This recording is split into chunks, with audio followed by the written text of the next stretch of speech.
Hey, hey, hey, hello everyone. Welcome to another episode of Five Lug Racing with you. As always, myself, Don, my co host, my partner in crime, Ryan. We are here talking about everything Darlington, and we are going to preview Bristol Motor Speedway. We're going to the high bank concrete track this weekend, Ryan. I am absolutely stoked about it. Of course, we need to break down a little bit of Darlington, figure out what happened there in the last four laps of that race. That got wild and crazy. But man, let's talk about it, dude. What do you got for me? Hello, Don. Hello, Five Lug family. It is great to be back. We are going to the Last Coliseum.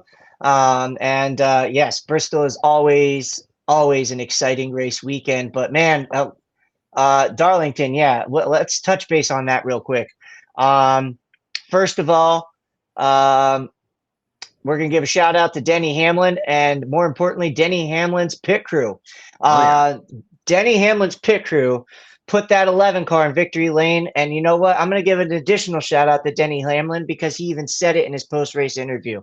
Give the credit where the credit's due. That late race caution, everybody comes onto pit road and takes tires. Hamlin's 11 crew gets the job done. They rose to the occasion. They leapfrogged the dominant car in William Byron and some others that were up there as well at the end of that race.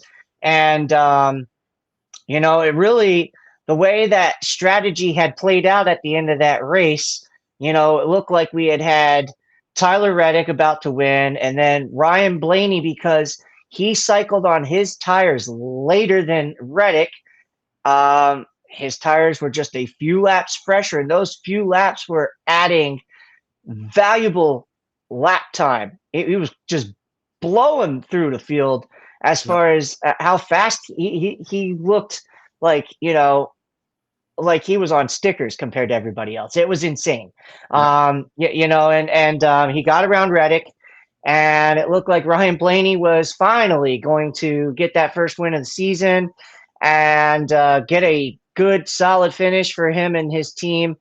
And what happens? We get that late race caution, and the late race caution, because everybody had laps on those tires, was the equalizer. Everybody comes in and pits, right? You're not gonna beat Blaney on your old tires on the restart. Everybody knows that, and Blaney knows that if he stays out, he's toast. You So get smoked right, it's right yeah. out of the field, man. And so here they come down pit road again. The 11 car, he gets the win, but the 24 car was absolutely the cream of the crop when it came to last week's race. I know the 11 won. I know we just talked about the 12 almost winning, and even the 45, but really, it was not until um, the 24 team really, hindsight's 2020, and I'm sure Rudy Fugle would do things differently, knowing what he knows now. Sitting atop of the 24 pit box when the green flag pit stops were going down and everybody was cycling through green flags. He just simply left the 24 car on the track too long. It should have been within 1 to 2 to maybe 3 laps tops on when the 45 pit, because that was his closest competition on the track. And, Right. um, you know, then, we're still probably in similar territory, with how the race outcome is, because, the caution happened and everybody comes in and pits anyway. But, the reason why the 24 got put, though, further back than he had been really in that dirty air than he had been all race was because of that pit cycle. Again, hindsight 2020, Rudy Fugle and the 24 team have been absolute lights out this year so far. So, this was their blunder, on top of the pit box. And like I said, that I'm sure he's going to learn from it and not make that same mistake twice. But yeah, I mean, really, the 24 team was just bad fast. I mean, it wasn't until we got into stage 3 that somebody not named William Byron led laps. So, it was just absolute dominant early performance by the 24 bunch. And it slipped away from them. It slipped away from the 45, and then the 12 had it taken by a caution. And it is what it is, right? Here we go with Denny Hamlin. It seemingly the way that those cars were firing off in the restart zone and with just a short lap, short green white checker type of deal, whoever won the race off of pit road was likely going to be the winner of that race, or the 90% odds favorite to be the winner of that race, before that green flag waved, and it just so happened to play out the way it did. So And even on fresh tires, I mean, if you get a good launch on the front row at Darlington, you give yourself an opportunity to get to the back straightaway side by side. That never even materialized with these guys. Denny Hamlin fired off so well that he just left just dust. There was nothing else anybody could do. And then you talk about second, third, and fourth place. They all ended up side by side, 3 wide, slowing themselves down even more. So there was no way anybody was catching that 11 car after it was said and done. Shout out to that 11 team. And I say team, Denny obviously is the one driving the car, but man, what a blistering fast pit stop. Shout out to that 11 crew. Congratulations on Denny Hamlin and an 11 team second win in a row this year. Yeah, second in a row. And we're going to just go ahead and say it now because we're going to that Last Coliseum, like we just said. We're going to Bristol. And Denny Hamlin won this race a year ago. So he's the defending race champion. And this is a place that he is just statistically really good at. It's a playground. And yeah, it is for him. And could he get 3 in a row? We've seen it done already in that garage. The Joe Gibbs Racing camp has done it already this year once with the 20 team, and Christopher Bell doing it earlier this season. Denny Hamlin on fire of late, and could he potentially get 3 in a row? It's going to be quite interesting to see how that all plays out. But I mean, yeah, Denny's coming into this winning 2 in a row and the defending race champion of the Bristol Spring Race. So get your popcorn ready, folks. It should be fun. It should be fun to see. I think Denny's definitely going to be a car contending for a win.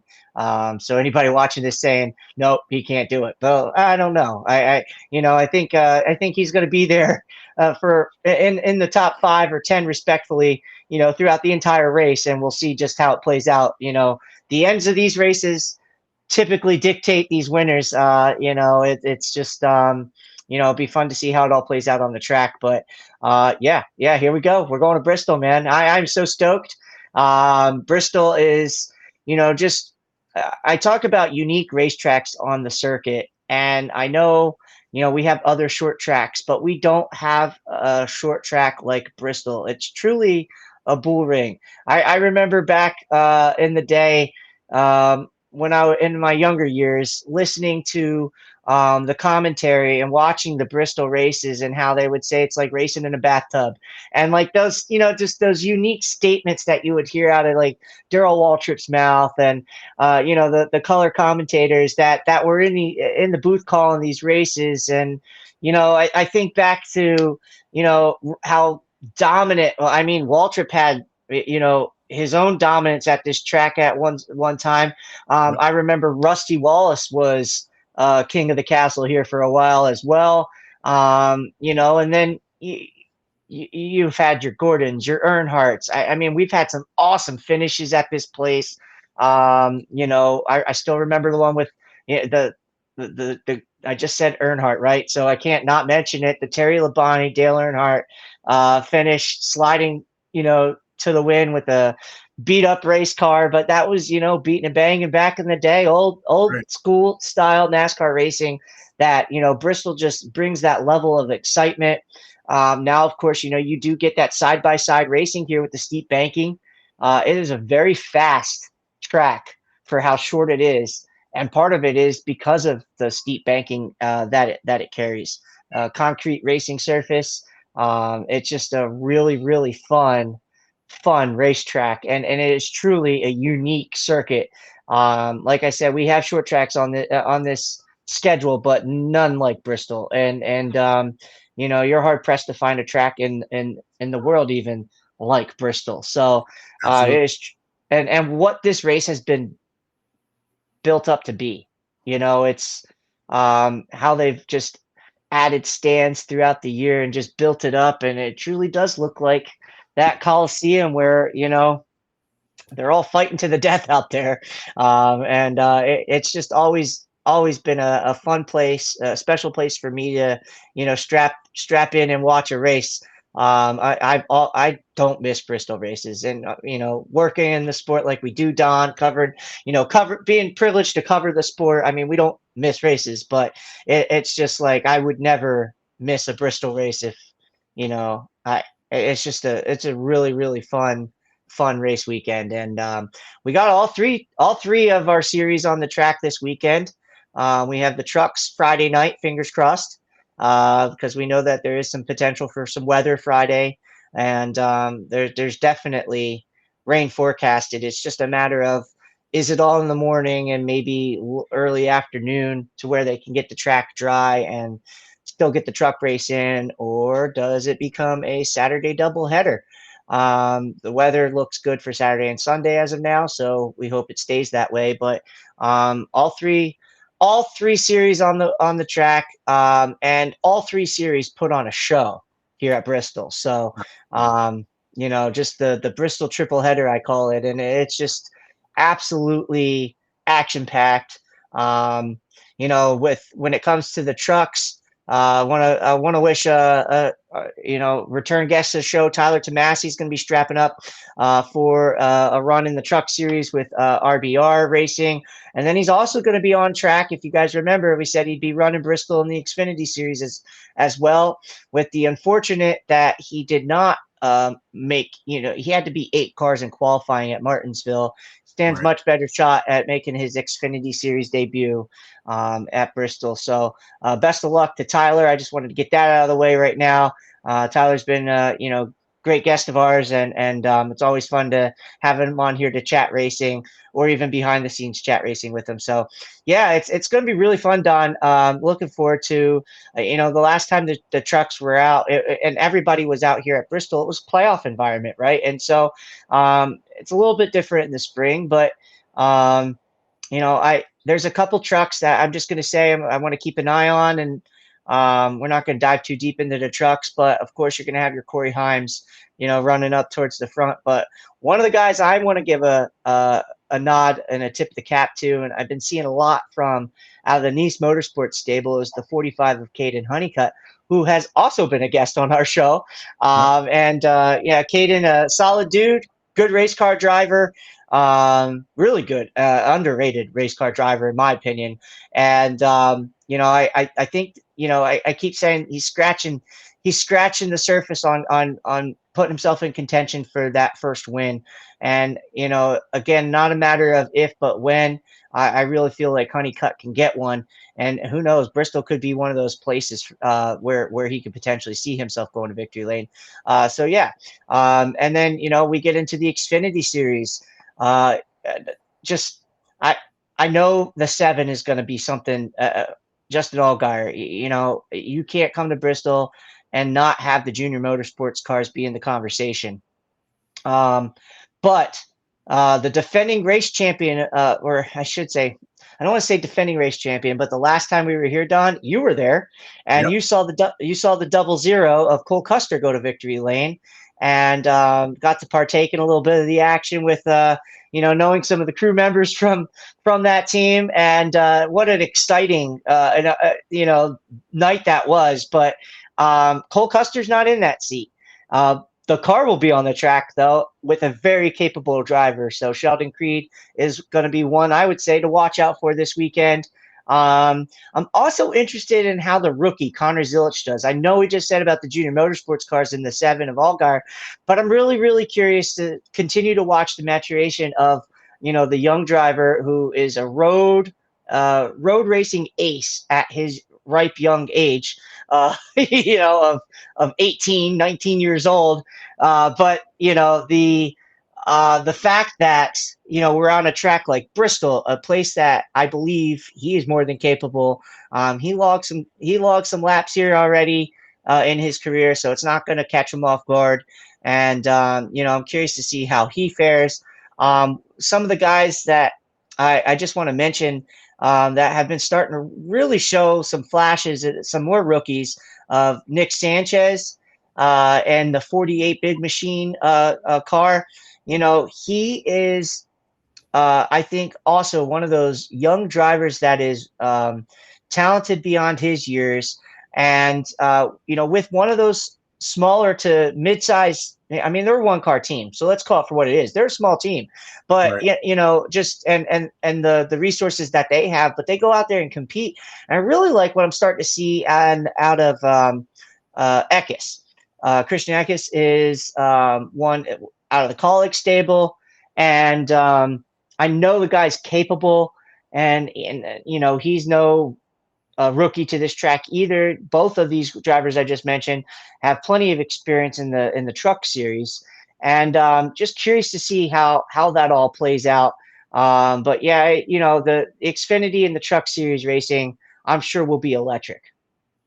Absolutely. Absolutely. Looking forward to both of those races. Like you said, I got to experience it last season in the fall time. Weather was absolutely incredible. Of course, we're looking at a different monster this go around because we're in the springtime. We're in the daytime. We saw a very interesting tire strategy last year with what Goodyear put out on the track. And of course, speaking on the Cup side of things. But as far as Xfinity goes, I got to shout out a couple other guys. I want to shout out the Sammy Smiths, the Brandon Jones, the Taylor Grays. We're talking about guys that were battling at Martinsville 2 weeks ago. We all remember everything that happened there with Sammy Smith and everything. So all those guys are going to be hungry to find their way to victory lane. It's going to be a great show. Get your popcorn, like you said, get you a cold one. Enjoy the racing this weekend, guys. We are getting into the meat of the season, right? We're on week 9. We're officially 25% into this season. We're talking about the full 36 slate for Cup, of course. But it's great. It's Bristol. It's the last great Coliseum. It's short track racing. There's beating, there's banging. You need talent, you need luck, and all these guys are going to bring it all weekend long. It's going to be a lot of fun. Yeah, and it's absolutely insane to think that we're entering week 9 of the season. And Joe Gibbs Racing has won 5 out of those 9. Yeah. Hendrick Motorsports has won 2. Yep. And really, you can say, well, I mean, Daytona 500 is a crapshoot, and that's one of those 2, right? Right. So whether you get some luck on your side to get in the position to be the beneficiary to win that race the way it went down and finished. Hendrick just hasn't been able to find victory lane except for Kyle Larson, of course, at Homestead, and then we have the Daytona 500. And then that other race was won by Wood Brothers Racing, and Josh Berry capturing his first win of the season at Las Vegas. So what an insane start of the year. I mean, we just ended March Madness, right, for all you basketball fans, and everybody's bracket would have been busted trying to pick out how these races would have started for sure. For sure. So, it's just insane. I would have never predicted it. And, speaking of predictions, let's dial up what Vegas has to say for this weekend's Cup race. We just mentioned about Kyle Larson having that win at Homestead. Well, he is Vegas's favorite this weekend at plus 400. No surprise, especially coming off of the fall race that we all watched. It was, what was the word you used, Don? It's just, Snoozer. yeah. He just, it was a Saturday night drive in this case, but Right. just absolutely, that race was one of those old fashioned cans of whoopee. Okay. Yeah. Just, if you guys remember it, it was second place on back was the race. That 5 car was just something else that night. And I hope for, apologize to all you Larson fans out there, but for the rest of the race fans out there that aren't Larson fans, I hope we get to see a little bit of a better race this year or in the spring, because, we want to see it mixing up a little bit up front there. But that plus 400, no surprise at all. And the guy who's defending race champion. We mentioned him early in the show, and he's going for his third race in a row at plus 425. Just a hair behind Kyle Larson is Denny Hamlin. Denny Hamlin's teammate following suit right behind him at plus 650, and Christopher Bell. The guy we mentioned who nearly had that win last week, then that caution changed things. Ryan Blaney at plus 750. Chase Elliott at plus 900. William Byron at plus 1200. Here's a surprise name here in the top 10 of the Vegas odds this weekend. And I want to shine some light on this. It's Ty Gibbs. Ty Gibbs is a guy who absolutely, he's sitting here at plus 1600, absolutely needs a good run. No doubt about it. And he's got to probably go, well, Vegas likes me this weekend. That's got to be a little nudge, a little confidence boost. But, in 4 races here, he does have a top 5 and 2 top 10s. So, Ty Gibbs is somebody, it definitely could put something together here. Have a nice, if he can keep that car clean, keep it towards the front of the pack, hopefully he can salvage that good finish. This is a place that he really does like to race at. And then, we look at Joey Logano, plus 2,200. Chase Briscoe, plus 2,500. Chase Briscoe finished 8th here in that fall race that Larson dominated. Brad Keselowski, plus 2,500. Kyle Busch tied with him at plus 2,500. Chris Buescher tied with him. Alex Bowman tied with him, all plus 2,500. Vegas couldn't decide there, just locked them all in. Tyler Reddick at plus 3,000. Josh Berry plus 3,000. Ross Chastain, Bubba Wallace, Ryan Preece all share that plus 3,000. It's a roll of the dice, and I look at the driver averages, as I don't just take in what Vegas is going to say. I say, show me the numbers, right? Yeah. Show me off of results. Show me statistics. So when I bring in the statistics here, well, I agree. I agree with Vegas that Kyle Larson deserves to be up at the top here, not only off of that performance we saw last fall, but in the last 4 races here, he does have a win.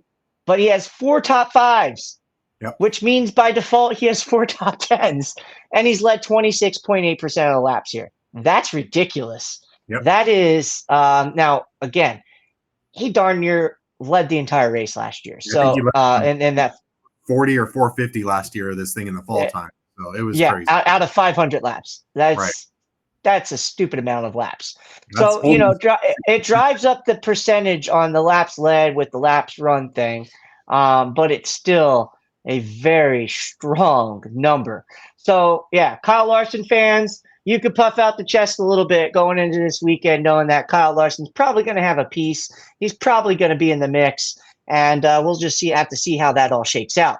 Now, the guy who – and, oh, by the way, his average finish is 3.3. I didn't mention that, but that's kind of good, right? It's ridiculous. Like I said, 4 top 5s in the last 4 races here. That's insane.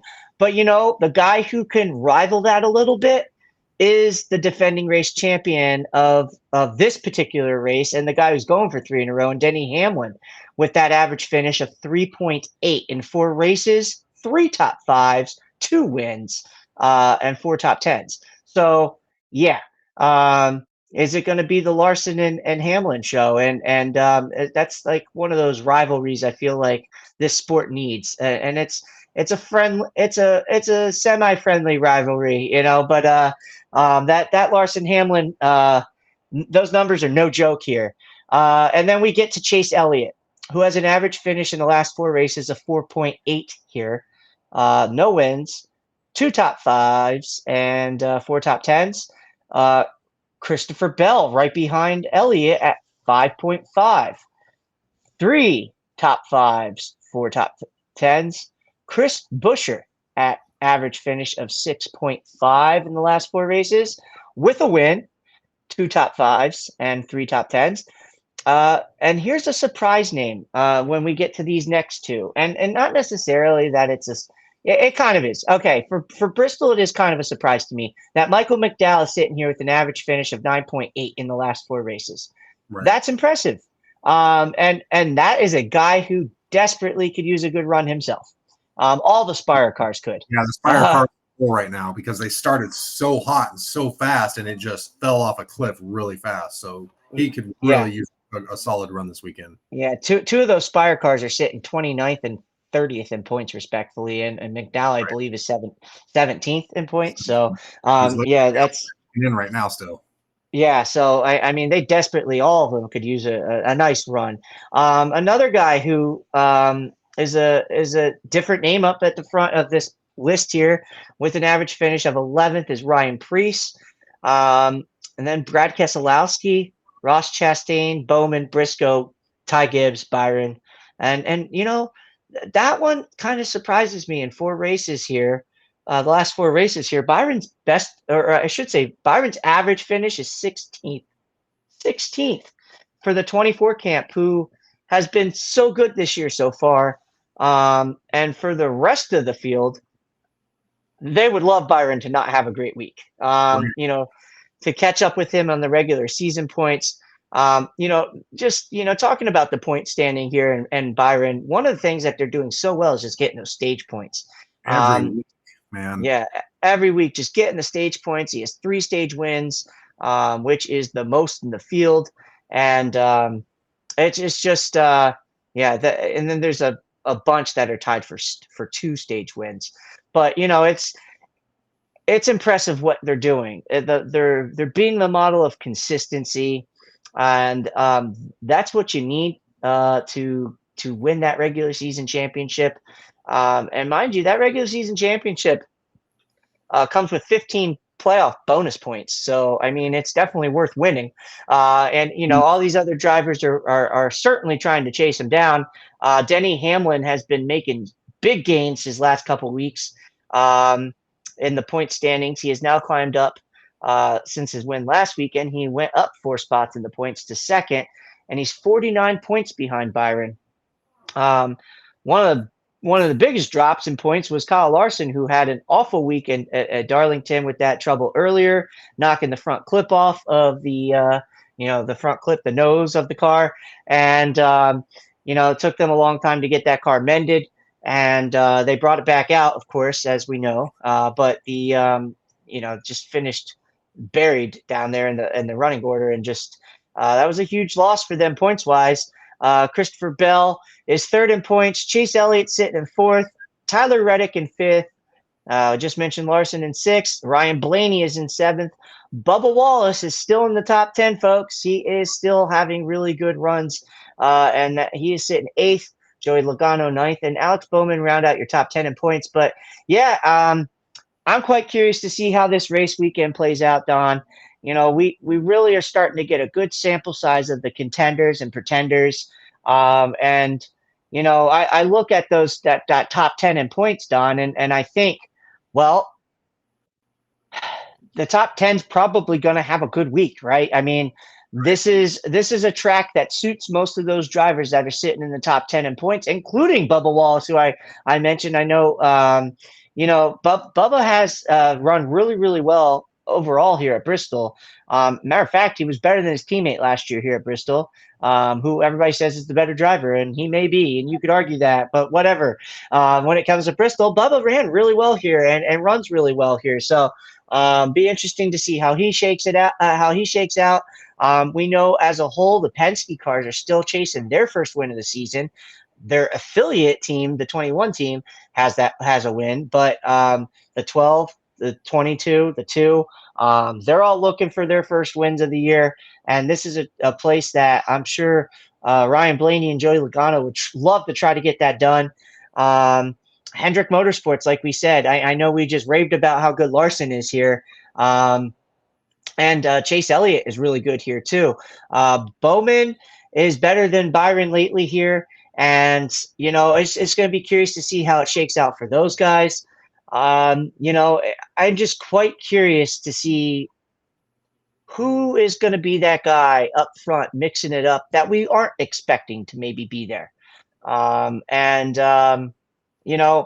There's always that guy every weekend that, is like, oh, okay, great. We like to see some fresh blood up towards the front of the field. So I'm just curious on your thoughts, Don. Who do you think's going to go on there? Going to be up towards the front of this race? Somebody you might see surprising you, and then that can lead us into our dark horses and our favorites for the weekend. Absolutely. Somebody that we didn't mention a lot, and for good reason, because he's having an abysmal season to his standards, because we're usually talking about this gentleman being somewhere near the top of the championship standings, competing for a championship when the end of the year starts rolling around. And it's that six car at RFK Racing in that Ford Dark Horse Mustang. He has not had the ideal first couple months of the season that he would like to have. I think Bristol could be a good opportunity for that team to right the ship and find a little bit of momentum, a little bit of magic to get their season on track a little bit. We know by this time last year he was a Darlington winner and already punched his ticket into the playoffs, so he could coast the rest of the season, collect those points, and make a playoff run. That didn't even materialize out the way that they had hoped. But I definitely see Brad Keselowski find a way to turn a corner. Pun intended. They've got to find a way to get this ship right, get RFK back on the map. You mentioned Ryan Preece earlier. He finishes really well at this track. Maybe Brad takes a couple notes off of his page and says, let me implement it into my game plan and see if we can find ourselves at the front of this race. You mentioned Christopher Buescher has a win here recently. That's not by accident. That guy can race, and I would not be surprised to see that 17 find his way to the front of the pack when this thing is all said and done. You mentioned Bubba Wallace. He's getting a lot better at these short tracks. He's put a lot of time and effort into his craft at not only road courses, but short tracks. He's getting so much better, and we've seen it as the years progress. Bubba has always been very talented at drafting tracks. He's been very good at intermediate tracks, where he got his Kansas win a couple years ago there in 2022. But the rest of his craft is starting to come around, and the short tracks and the road courses are really showing the effects of that. Yeah. Go ahead. No, I was gonna say I totally agree with you there, and some of the guys that I feel like could potentially, to piggyback off of some of what you were saying is, could this be one for Kyle Busch? They desperately need a good finish, and Kyle Busch in the 8 team. This is a track that he's historically done really well at. Of course, those were back in his JGR days, but and Hendrick Motorsports days. We can't forget that he was there as well and ran really well in the 5 car when he was in it. Right. But Kyle Busch has definitely got to look at a place like this and say, okay, I need to go get myself a really solid top 10, top 5 type finish. Maybe Kyle Busch is a guy up there mixing it up. Guy who's already gotten a win this year in Josh Berry. I remember one of the last times prior to their oval win at Vegas. The last oval win before them was Ryan Blaney. The last before that was Elliott Sadler at this exact track. I look at the 21 team and how strong that they've been. I think that's a face we're going to have to get used to being up front and mixing it up every week because they've been really, really strong. So yeah, the 21 team, definitely somebody that I think, we mentioned Ty Gibbs earlier in this show. Could the 54 get that really, really big time needed good finish? Just need a solid run. A top 10 got to feel like a win for the 54 team if they could come out of Bristol with the top 10 finish. Things like that. A Ross Chastain even. Ross Chastain, Daniel Suarez, those Trackhouse guys, they certainly can be up front at this venue. And of course, we mentioned those Spire cars as well. So I'm curious to see how it all mixes out, who's going to be mixing it up. And that leads me to ask you, Don, who's your dark horse for this weekend? All right, let's do some dark horses. We speak in private before we do our shows. We get a good idea of where our head's at, and we threw a couple names out there that be like, well, that's not really a dark horse. That's more of a favorite. So we can't have 2 favorites, right? So let's go and play the odds a little bit. This still might not be a dark horse, and it still might lean to a favorite. But I'm going to go ahead and roll with the 22 car of Joey Logano. And I think with Joey is he's so darn talented at so many different aspects of racing that there's no way he's not going to find himself in victory lane this year, right? So Right. let's just get it out of the way. Let's get it out of the way. I think put your head down, go break some hearts, go break Denny Hamlin's heart in those Toyota bunch. Give me Joey Logano in that Ford dark horse. Get their season really on track. I know he's sitting ninth, top 10 in points right now, but they desperately need that win. You don't want to start the playoffs. And I know we're way too ahead of the playoffs right now, but it's going to get here before we realize it. And they don't want to get to a position where they're 13th, 14th, 15th in points, struggling to find that magic. You want some momentum, and you want to find it in the middle of the season. So let's go ahead and roll with the actual literal dark horse, Ford Mustang 22, Joey Logano for Penske Motorsports. Oh man, I love that pick, and I can't argue against that pick, and I can't even argue him being a dark horse because at this point of the season, I just, again, these drivers are going to have to start to show us that they're worthy of being favorites, and listen, he's a defending series champion and he's not done winning races in this sport. And he's definitely going to win one this year. I mean, I'd be willing to put money on that right now. Joey Logano is going to victory lane this year. So Absolutely. I'd be shocked if that didn't happen. So yeah, I love that pick. And I think that this is definitely a place that he can certainly get that done. Somebody that I, think and just feeling out the whole, well, who's good here and who's good there. And, we just named all these people, right? And when I go dark horse this week, I am really going dark horse. And I think back to the short tracks racing last year where it was quite controversial how it finished and played out. But you know what? When it came to running on the short tracks, the RCR camp has shown that they've gotten the short track program better. I remember in Kyle Busch's first year at RCR, one of his biggest complaints was the short track program. He says, we're just not there. It's not good enough. It needs to be better. And they continued to work on it, work on it, work on it. And they brought a dominant piece in the 3 car to Richmond last year. And I'm going to go with Austin Dillon. That's a great pick. Austin Dillon is one of those guys who is, and I mean no disrespect to him or his fans, but he's a lightning in a bottle type of driver because when the car is underneath him, he'll get results. Right. When they miss on the setup, they miss all around. It's just it's hot and cold with him. And why not the 3 car this weekend at a historic racetrack where you're used to seeing the 3 car up front? So yeah, I'm going to go really dark with my dark horse pick, and I'm going to put Austin Dillon in my spot this year. I love it. That's a great pick. Like you said, we saw him have a just incredibly dominant car. And like you said, I wouldn't be surprised to see Kyle Busch right there beside him. If they figure out a short track package for this weekend, if the stars align, the weather's good for the cars, everything that you mentioned, that I see no reason why they couldn't be a top 10, top 5 team this weekend. Absolutely. Great choice. But I'm really curious about who your main pick is. Well, and this is where it gets tough because there's just so many good picks up here. Right. There's just so many.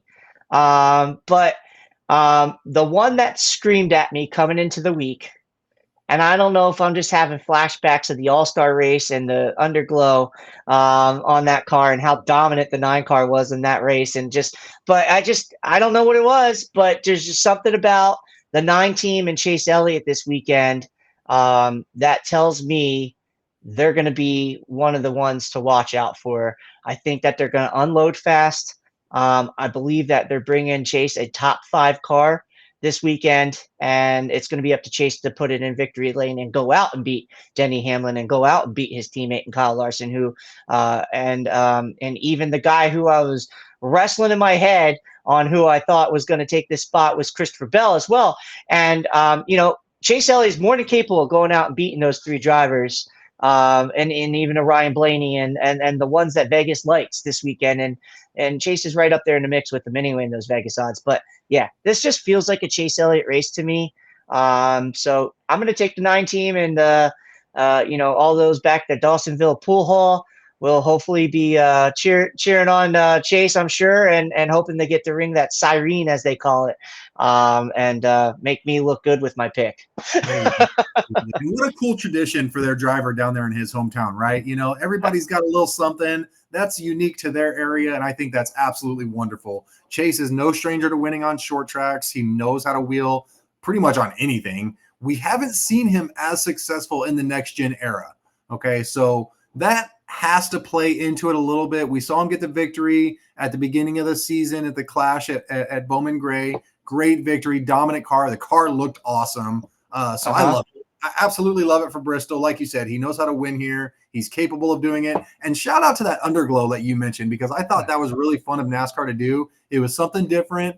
Do I think they need to do it every weekend or make that a night? No. I think it was cool they did it for the All-Star race. The cars looked awesome. Every manufacturer had their color. That was great. Good for them. Great pick. I love it. Absolutely.